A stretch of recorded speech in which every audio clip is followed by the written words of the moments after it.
The little girl's hand was ice cold in his, but her voice was steady. "She's under there," she whispered, pointing through the smoke and dust. "My mom's still in the car." Sam Riker squinted through the chaos beneath the collapsed overpass just outside Tulsa. Sirens wailed somewhere above. Concrete dust floated like gray snow in the beam of his flashlight. Water from a ruptured main poured down the embankment, turning the wreckage into a dark, rising river. A twisted sedan was wedged sideways between two buckled support columns, its back half visible, its front end crushed under tons of concrete. The windshield was spider-webbed. One headlight flickered weakly, reflecting off the water that was already up to the car's door handles. "Lily, you stay right here," he said. His voice wanted to shake. He didn't let it. She was maybe 7. Pink sneakers soaked. Dark braids plastered to her cheeks. No coat, just a t-shirt smeared with grime from crawling through a hole in the guardrail to reach him at the gas station a quarter mile away. "No one's listening up there," she'd said, minutes earlier, tears streaking mud on her face. "They keep telling me to wait." She can't wait.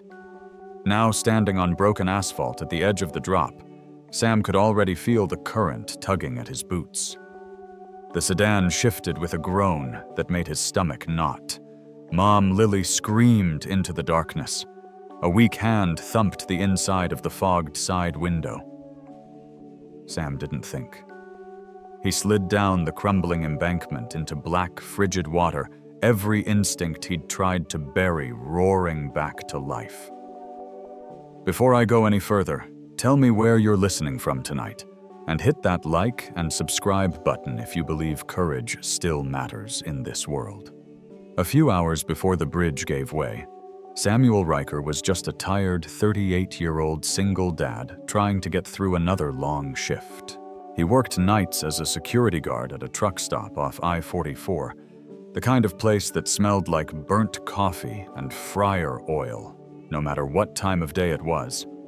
His uniform shirt was always a little too tight across his shoulders, his name patch half peeling at the edges.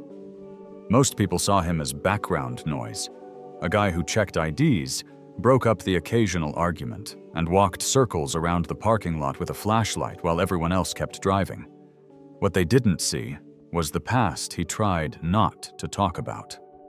Before the divorce, before the badge he wore was sewn instead of pinned, Sam had been a firefighter paramedic with Tulsa Fire. 11 years. House fires, freeway pileups, tornado aftermaths. The calls blurred together except one. One apartment fire on a July night when his partner Mike never made it out of the stairwell. The day Sam walked away from the station for good, he'd promised himself he was done running into danger. Now his life was small by design, a rented duplex on the edge of town. A 14-year-old son, Jonah, who spent weekdays with his mom and weekends in Sam's half-furnished living room, playing video games on a second-hand TV. Sam's world revolved around those weekends. Pizza-bad movies, algebra homework spread across the coffee table. He lived for the sound of Jonah's laugh. Money was tight. Overtime shifts at the truck stop paid just enough to keep the lights on and the truck from being repossessed. But he showed up. Every night. On time, sober, invisible maybe, but steady. He told himself that was enough. The storm rolled in just after sunset. The sky went that sickly green Oklahoma natives know too well. Thunder like a freight train. Rain so heavy it turned headlights into white smears. On the muted TV above the diner counter, local news anchors started throwing around words like microburst and flash flooding. "Stay put," his supervisor grumbled. "Highway patrol's got it." Sam sipped lukewarm coffee and watched semis crawl along the interstate, their taillights disappearing into sheets of rain. His chest tightened with a familiar itch, An old reflex that said, "You should be out there. You know what this looks like." He forced himself to look away, focused on the things he could control. Check the restroom, walk the perimeter, make sure the fuel pumps were clear. He had just stepped under the awning to start his round when the little girl staggered out of the rain, drenched from head to toe, eyes wide with a kind of panic he recognized instantly. "Mister," she gasped, grabbing his sleeve with both hands. The bridge fell. "My mom's trapped. Please. Nobody will help." Sam eased Lily onto a dry patch of broken pavement and knelt in front of her, trying to shield her from the spray of cold water rising from the ruptured main below. Her small chest heaved, her breath hitching as she tried to be brave. "Don't move from here," he said. "I'll get to her." She nodded, but her eyes stayed locked on the half-submerged sedan, terror etched so deeply into her expression it made his throat tighten. Sam turned toward the wreckage. That was when the headlights swept over him, two patrol cruisers skidding to a stop at the edge of the fractured roadway tires, throwing up slush. Doors slammed. Boots pounded the wet asphalt. "Hey, you step back from there," a voice barked through the rain, sharp and commanding. Sam straightened as two officers jogged toward him, hands out, palms down as if managing a crowd. They didn't even glance at Lily. Their eyes stayed on him, the guy in the cheap security uniform, soaked to the bone, standing too close to the drop. "I'm trying to get to the woman trapped in that car," Sam said, pointing to the sedan, which groaned again under shifting concrete. "Sir, you need to step away," one officer snapped. "Rescue's en route. This area's unstable." "She doesn't have en route time?" Sam shot back louder than he intended. "There's water filling the sir," the older officer said, leaning in, voice low and irritated. "We're telling you to move. That road isn't safe. Let the professionals handle it." Sam bristled. He hadn't worn a real badge in years, but he knew exactly what he was looking at: two patrol officers with minimal gear, a washed-out section of freeway, and a vehicle that would be fully submerged long before a rescue truck could weave through the storm-snarled city. "I can reach her," he insisted. "I've done this kind of, you're a security guard." The younger officer cut in with a dismissive scoff. "This isn't mall duty. Go sit with the kid where it's safe." Lily flinched, shrinking behind Sam when she heard the tone. Her hands curled into the sleeves of her damp t-shirt. Sam swallowed his retort. He wasn't offended on his own behalf. He'd gotten used to people assuming he was nothing more than the uniform he now wore. But the way the officer looked at Lily, as though her panic was an inconvenience that was harder to bite back against. "I found her trying to get help," Sam said evenly. "Her mom's in that car." "Then she can wait." The younger officer snapped. Lily's chin quivered. She buried her face into Sam's soaked sleeve, small shoulders trembling. Sam exhaled slowly, forcing the frustration down. He'd learned a long time ago that yelling at the wrong moment made people shut down. He needed these officers alert, not angry or distracted when everything went sideways. And it was going sideways. Fast. Because he heard it, the shift. A deep, grinding groan from the fractured support column as the water pressure beneath it surged. The officer closest to the edge froze, eyes widening. Was that? The entire slab shuddered. Sam's instincts screamed. He lunged forward, grabbing the officer by the vest and yanking him back just as the ledge crumbled beneath his boots. The man stumbled into Sam's chest, stunned. Chunks of concrete splashed into the torrent below. The younger officer swore and scrambled backward. Lily let out a shrill sob. Sam steadied his breathing, then leveled a hard stare at both men. "You see that," he said. "She doesn't have 5 minutes, maybe not even 2. The older officer hesitated, glancing toward the sedan. He looked unnerved now, uncertain. But the younger one shook his head stubbornly. Protocols exist for a reason, and he is not going down there. He pointed at Sam. We're not responsible if some gas station hero gets himself killed. Gas station hero. Sam had heard versions of that for years. People assuming he'd washed out. That he was one of those guys who bragged about almost becoming a real firefighter before landing a job checking locks on diesel pumps. He could take it. But then he saw Lily, tiny, shaking, looking between the officers as the last shreds of hope drained from her face. That was harder. She whispered, barely audible over the storm, "Please, please help her." Her voice cracked. The older officer rubbed a hand over his mouth, clearly troubled but uncertain, torn between compassion and protocol. But the younger one turned away, already speaking into his shoulder mic. "Dispatch, we've got a civilian refusing to obey orders." Sam stepped forward. "Look," he said, rain streaming down his brow. "I'm not trying to fight you, but you don't have eyes down there." "I do. If you wait, she dies." "Not your call," the young officer snapped. Sam's jaw tightened. He could feel the storm behind his ribs, the storm of guilt he carried about Mike, the storm that had driven him to quit the department, the storm he lived with every time Jonah asked why he didn't help people anymore. He'd accepted the downward looks, the quiet judgments from strangers who thought they could read his entire worth from the threads of his worn uniform. But Lily wasn't judging him. She was trusting him. And every second he argued was another second that car filled with water. Sam looked at the officers one last time. "You want to arrest me after this, go ahead. But I'm not watching that woman drown." He didn't wait for their reply. He grabbed the tow strap from the back of the closest cruiser, ignoring the officers' shocked protests, and jogged toward the fractured slope. He tied one end around a highway barrier, pulled hard to test it, then looped the other around his waist. The older officer called out, conflicted, "Sir, don't!" But Sam was already lowering himself down the slick concrete boots, searching for traction as water surged against his legs. The cold bit into him instantly.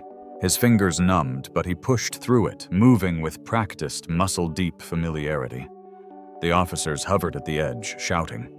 Lily dropped to her knees, gripping the barrier, watching him with huge, terrified eyes. "You'll get hurt," she cried. Sam shook his head without looking back. "I'll be fine." He wouldn't give her anything less than confidence, because this kid had already lived an entire lifetime's worth of fear in one night. Up close, the car was in worse shape than he thought. The front end was deeply submerged, and the roof was beginning to bool as the support beam above shifted ominously. Sam braced his shoulder against the frame and peered through the shattered side window. The woman inside was barely conscious, her face pale beneath streaks of blood, her hand still pressed weakly against the glass. "Ma'am," Sam said, steady and loud. "I'm here to get you out." Her eyes fluttered. My daughter, she's safe. She's with officers up top." A tear cut through the grime on her cheek. Sam wedged his fingers between the door and the bent frame. It wouldn't budge. He grabbed the tire iron from the back seat, still miraculously wedged in place, and jammed it into the gap. Above him, the younger officer yelled, "He's gonna get himself killed!" Lily screamed, "Don't stop! Please don't stop!" Sam pushed. Harder. His muscles burned. The water rose to his waist, sucking at him, dragging him downward. The tow strap strained. The frame gave an inch, then another. The door cracked open. He pulled it wide enough to reach in, grabbed the woman under her arms, and maneuvered her toward him as gently as the water would allow. Behind him, the support beam groaned again, a long, low warning that made every hair on Sam's neck stand up. He hauled her out, lifting her as high as the tow strap allowed, keeping her head above water. "Hold on to me," he said. Her hands clung weakly to his jacket. He took one step. The world shifted. The beam above snapped.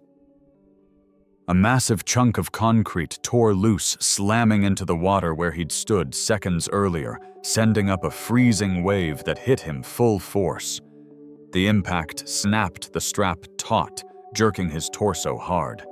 He lost his footing.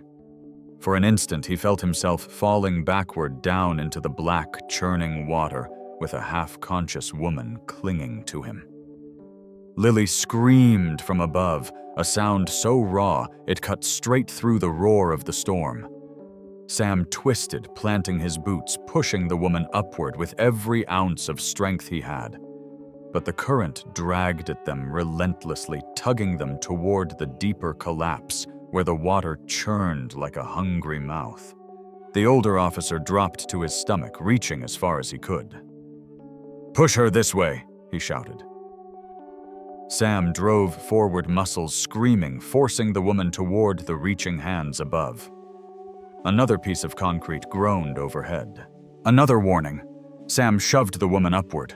The officer caught her wrists. Lily cried out, "Mom!" The officer hauled the woman to the ledge with the help of two newly arrived bystanders.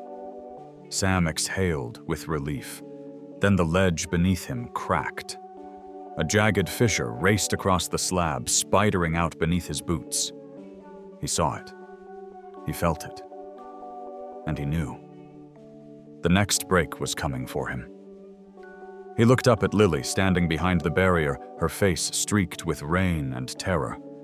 Her tiny voice carried down to him, trembling, "Please don't fall." A moment later, the slab beneath Sam buckled with a deafening crack, and the water surged upward to swallow him. Sam didn't feel the fall at first, just the sickening lurch as the slab beneath him gave way and the world dropped out from under his boots. Cold water swallowed him in a crushing rush, stealing the air from his lungs and driving him down into darkness. For a moment, there was nothing but the roar, the water pounding in his ears, the debris scraping past the muffled thunder of the storm above. Then instinct took over. His hands shot out, grabbing at anything solid. His fingers brushed the jagged edge of a broken guardrail, missed, then found a thick length of rebar jutting from the collapsed concrete. He gripped it with both hands, teeth clenched, as the current slammed his body sideways. He hung there in the churning black, the toe strap pulling brutally against his waist, the river determined to claim him. Above the surface, he could hear screaming. "Sam, Sam, he's down there." It was Lily's voice, high, raw, terrified. He couldn't look up, couldn't reassure her. The current surged again, dragging his legs into the debris pile where metal shrieked against concrete. Breathe, think, move. The old training whispered inside him like a familiar ghost. Don't fight the current. Use it.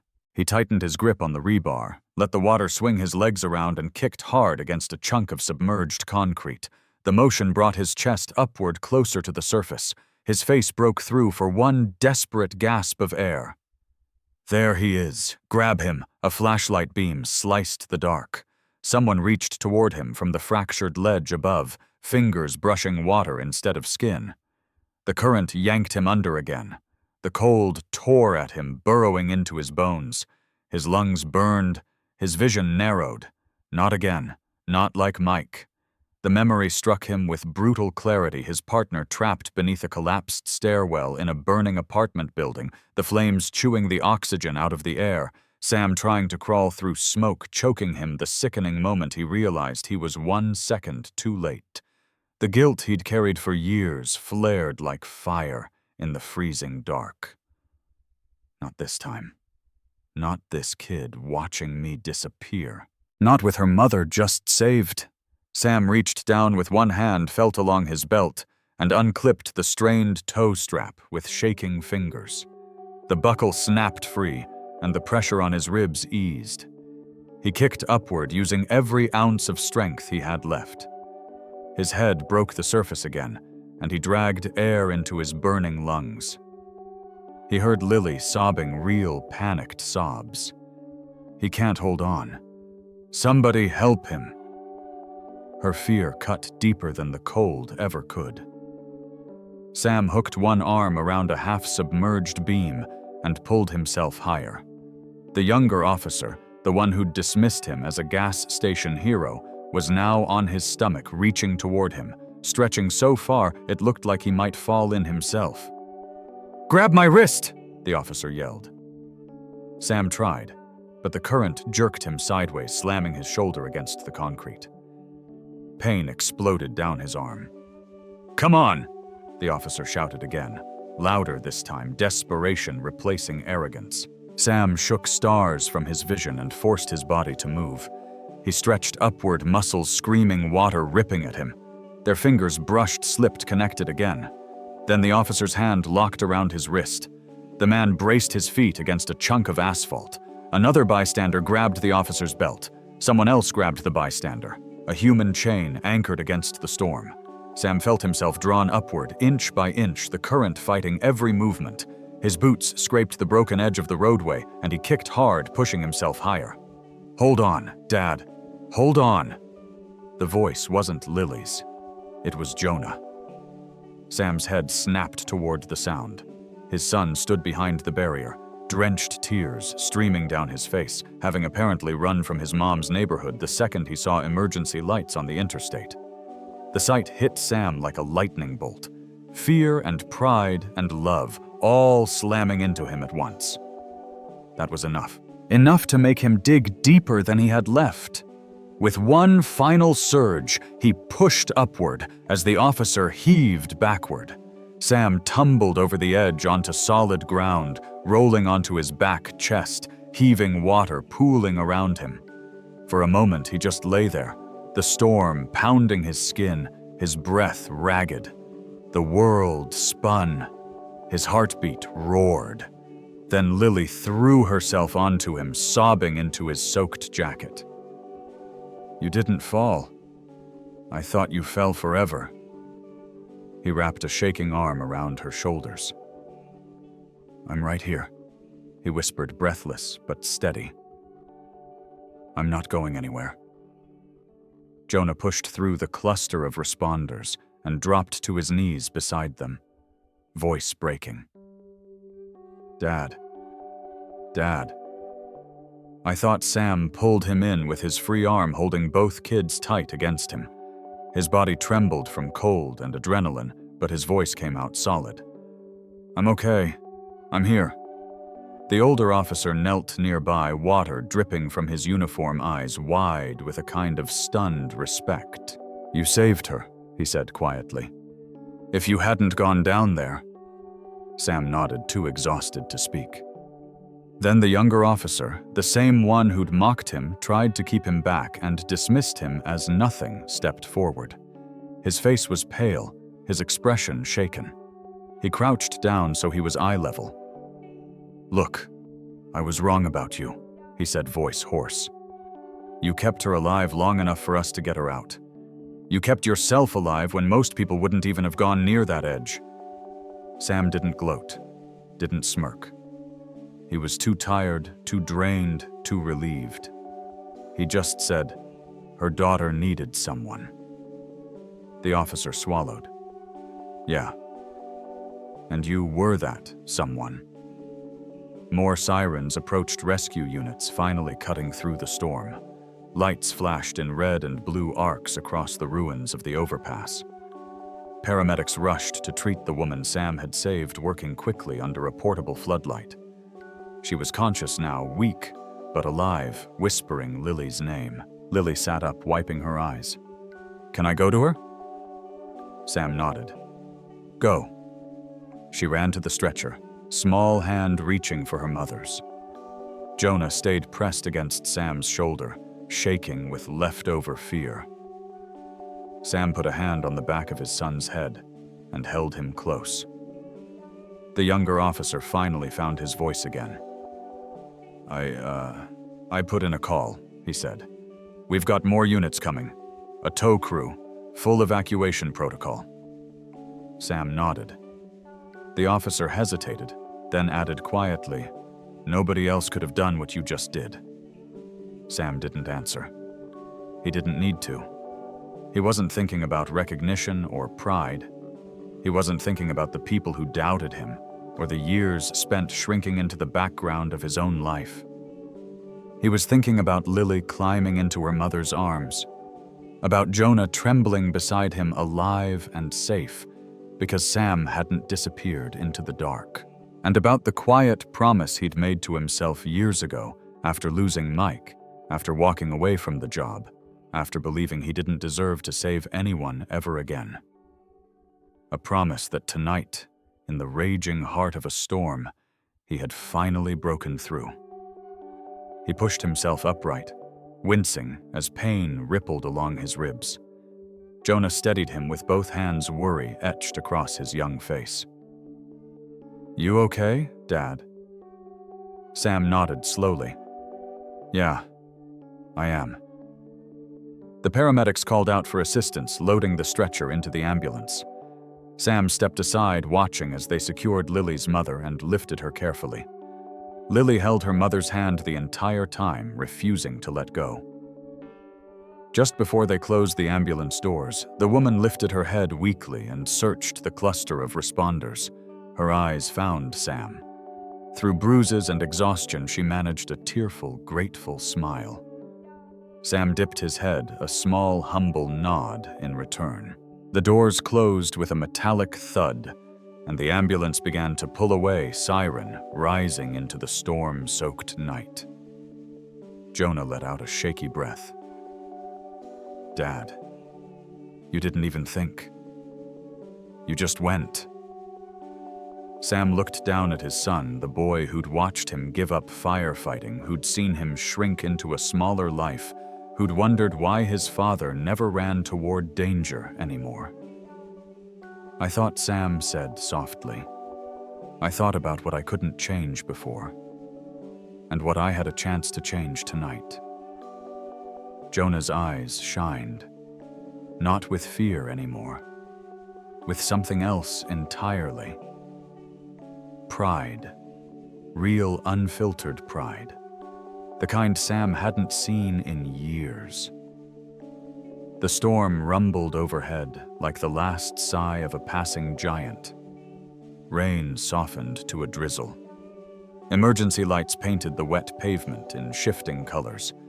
Sam stood in the fractured wreckage of the overpass, shivering, drenched, aching from head to toe, but he felt something unfamiliar settle inside him. Steady, warm, quiet. Something that felt a lot like redemption. A paramedic approached with a blanket, draping it over Sam's shoulders. "We'll need to check you out," she said firmly. "Cold that deep can do real damage." Sam nodded and let her guide him toward the ambulance where they'd examine him. As they walked, Jonah stayed glued to his father's side, and behind them, the officers who'd doubted him, who'd dismissed him entirely, watched in stunned silence as the truth settled in. The man they thought was nobody was the only reason two people were alive tonight. For a long moment after the ambulance pulled away, nobody moved. The storm had weakened to a misty drizzle, leaving only the hiss of leaking water and the distant hum of emergency generators. Flashing lights bounced across the broken concrete like restless ghosts. People stared at Sam, as if he were something they didn't have a name for, yet something that didn't fit inside the box they'd put him in. He sat on the back bumper of a rescue truck, while a paramedic checked his pupils and wrapped a space blanket around his shoulders. His clothes steamed in the cold air. His hands still trembled not from fear, but from the adrenaline that refused to settle. Jonah wouldn't leave his side. He kept one hand on Sam's arm, as if afraid that if he looked away, even for a second, his father might slip back into the dark water again. The older officer from earlier stood a few feet away, arms crossed, looking stunned.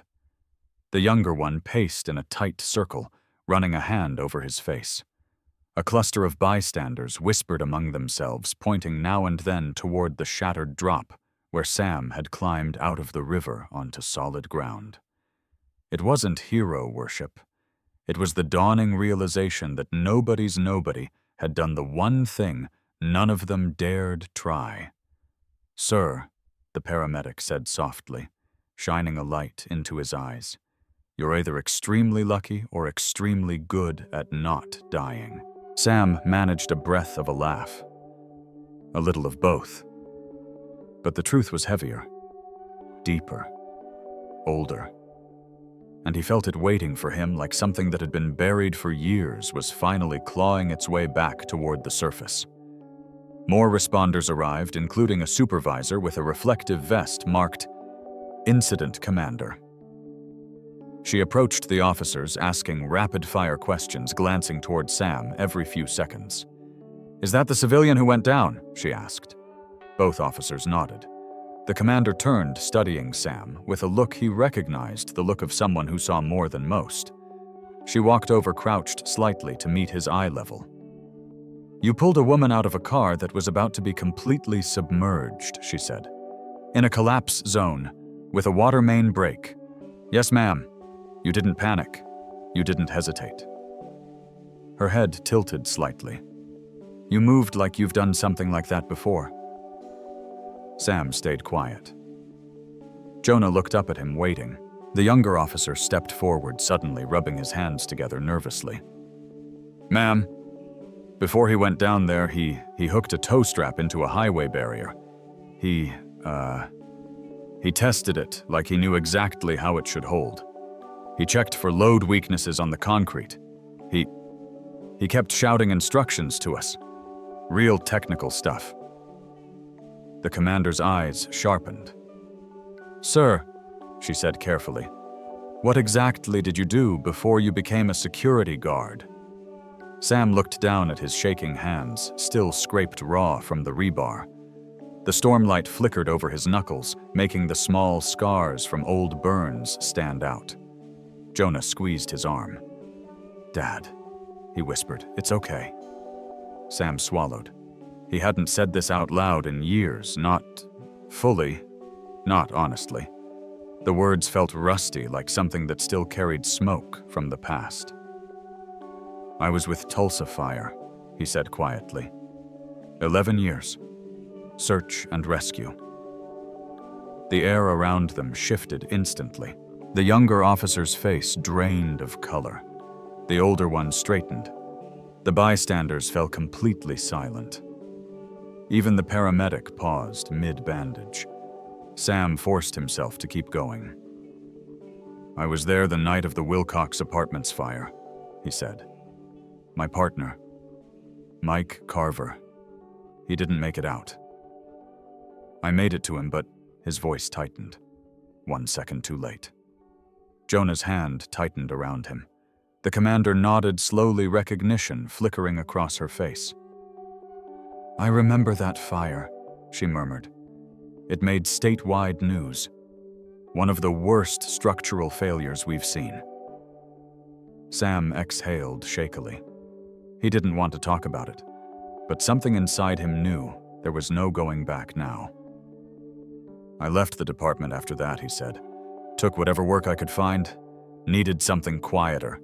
Something that didn't take me into burning buildings or flood zones." The younger officer took a step closer, shame settling heavy on his face. "So when you saw the car down there," he said slowly, you knew exactly what you were looking at." Sam nodded. "I knew the current would rise fast. I knew the frame would fold once the support gave. And I knew if I waited for the teams stuck behind the storm detour, she was gone." The officer swallowed hard. "I treated you like..." He shook his head. "Sir, I misjudged you. Badly." Sam didn't gloat. He didn't need the apology. But he did appreciate it. In a quiet, tired way. "It happens," he said. The commander stepped forward, her expression firm. "Mr. Riker, what you did tonight qualifies as an unofficial rescue under extreme conditions. And the fact that you stabilized 2 victims before trained personnel arrived." "It was just one," Sam said, confused. The commander raised a brow. "One you physically retrieved?" she clarified. But a second victim survived because you prevented an officer from falling through the collapse. My team reviewed the body cam footage. If you hadn't pulled him back, we would have had a line-of-duty fatality tonight. Both officers stiffened. Sam blinked, stunned. I didn't think he admitted. I know, she said. That's exactly why it worked. She paused. Mr. Riker, can I ask why you never returned to service?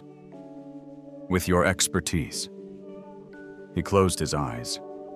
The memory hit him again, the smell of smoke, the cracking beams, Mike shouting that he was stuck, Sam crawling through fire, the ceiling buckling.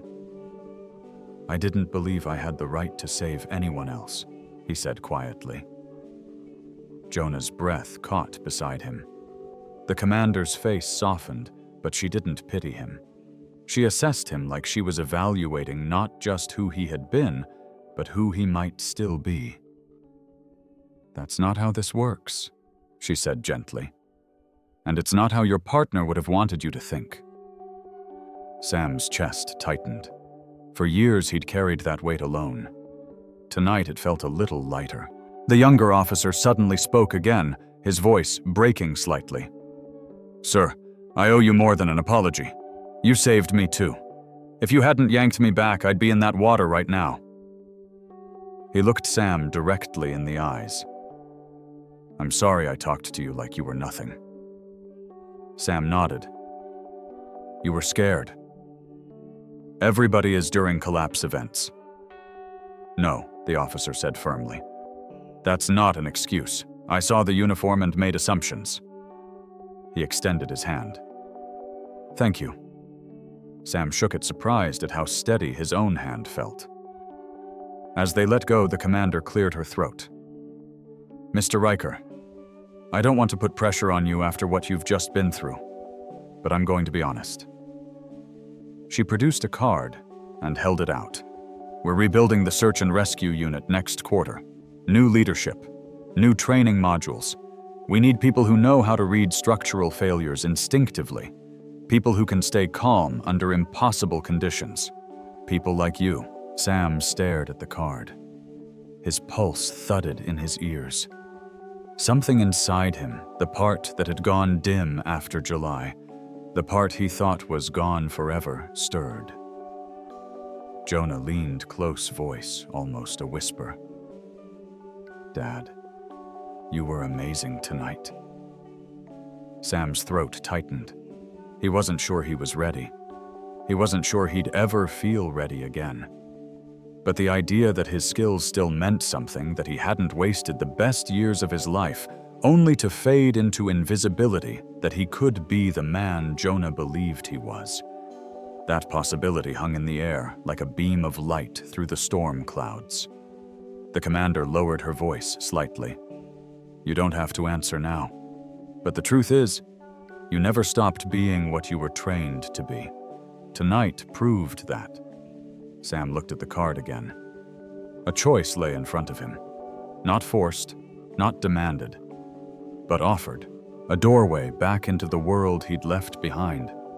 And maybe a doorway into something he could rebuild not just for himself, but for Jonah, and for the people who needed someone like him.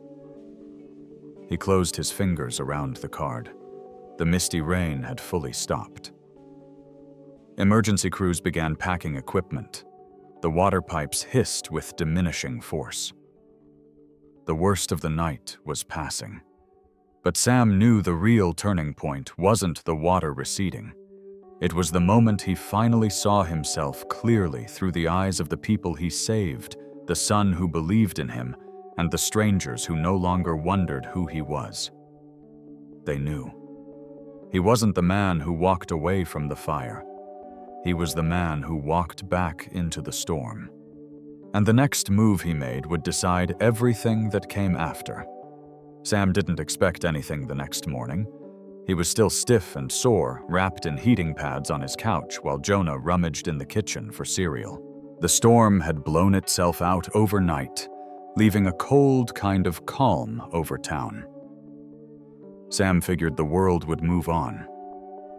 Accidents happened every winter. People forgot faces once the news cycle shifted. But that wasn't what happened.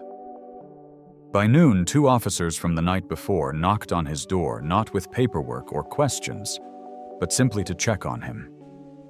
The younger one, the same who'd dismissed him, looked almost embarrassed standing on Sam's porch with a grocery bag in his hands. "Somebody said you missed dinner last night," he muttered. "Figured you might want something hot." He handed Sam a container of beef stew from the diner and stood there awkwardly until Sam thanked him. When the officer left, he looked lighter, as if delivering that apology meant something larger than the food he carried. The gratitude didn't stop with him. Lily's aunt showed up that afternoon, teary and overwhelmed, hugging Sam like he'd saved her entire world instead of just one life. Neighbors he barely recognized dropped off cards and blankets. Someone shoveled his driveway before sunrise, and the commander's business card stayed on his kitchen table, catching the light every time Sam walked past it. Jonah noticed. "People finally see you," he said quietly that evening as they sat together on the couch. "They should have seen you a long time ago." Sam didn't answer, but he felt something settle inside him, something he hadn't felt since long before he hung up his turnout gear. A sense that maybe he hadn't run away forever. Maybe he'd just been waiting for the right moment to step forward again. He made the call a week later. Training started in March.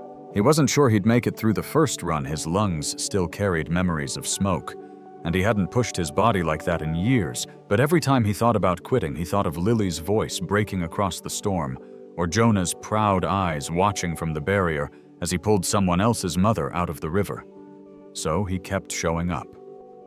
By the end of summer, Sam earned his certification. Not as the man he once was, but as the man he had grown into, older, steadier, more grounded than he'd been in his 20s. He wasn't trying to prove anything to anyone anymore. He was simply stepping into what felt right. The new role wasn't full-time at first, just part of a disaster response volunteer unit tied to the fire department, a few nights a week. Overtime shifts when storms hit. Helping with vehicle extractions after ice storms, checking on elderly residents during heat advisories, assisting with floods along the riverbank. He didn't rush. He didn't run from grief. He grew with it. Lily and her mom sent updates every so often, pictures of her smiling from a hospital bed, then back home with a cast on her wrist, then holding a drawing of the bridge collapse, as if she had rewritten the nightmare into something she could control. When Sam visited her a month later, she hugged him so fiercely that Jonah teased, "You've got a fan club now." Jonah himself changed too. He stopped asking why his dad left the firehouse years ago. He didn't need the old story anymore. He only needed the one he'd witnessed with his own eyes. The two of them grew closer quietly, naturally, during long drives to school, during Sunday breakfasts, during evenings when they'd sit on the porch just listening to crickets and talking about things that mattered more now. As fall rolled in, the city council honored Sam alongside the emergency crew that responded that night. It wasn't a parade or anything flashy, just a small gathering at the Civic Center with coffee-folding chairs and a plaque he didn't feel he deserved. He accepted it anyway, mostly because Jonah nudged him forward and whispered, "Go on, Dad." The younger officer attended the ceremony. He waited until the crowd thinned, then came up to Sam with his hands in his pockets. "I'm enrolled in a rescue class next month," he said. "Figured it's time I stopped talking myself into fear." Sam gave him a quiet nod. "Good choice." The man swallowed. "I learned more from watching you that night than in 7 years on the job." Sam didn't know what to say to that, except the truth. "We all freeze sometimes," he said. "What matters is what we do after." Winter returned, eventually. Soft and slow this time.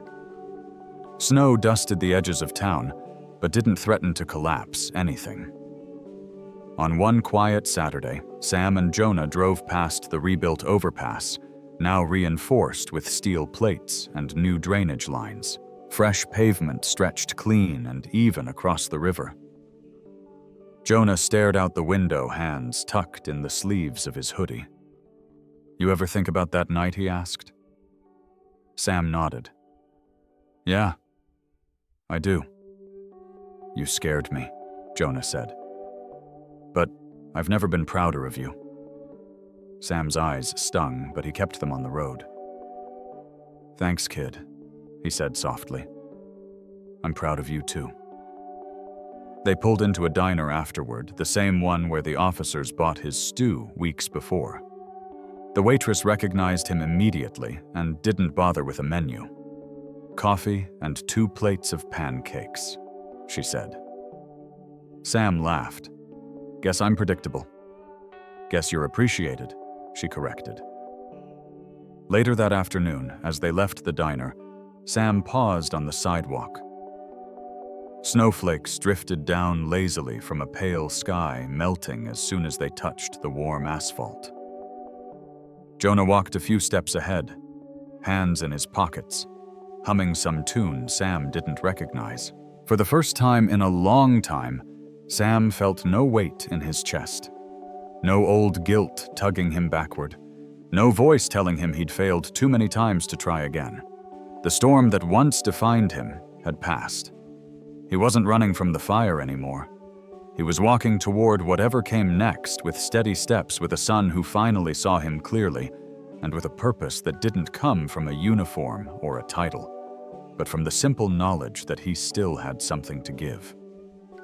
And sometimes that's all a hero really is, someone who shows up when the world needs them, even after they've convinced themselves they're done. For Sam Riker, that understanding didn't feel like a second chance. It felt like coming home.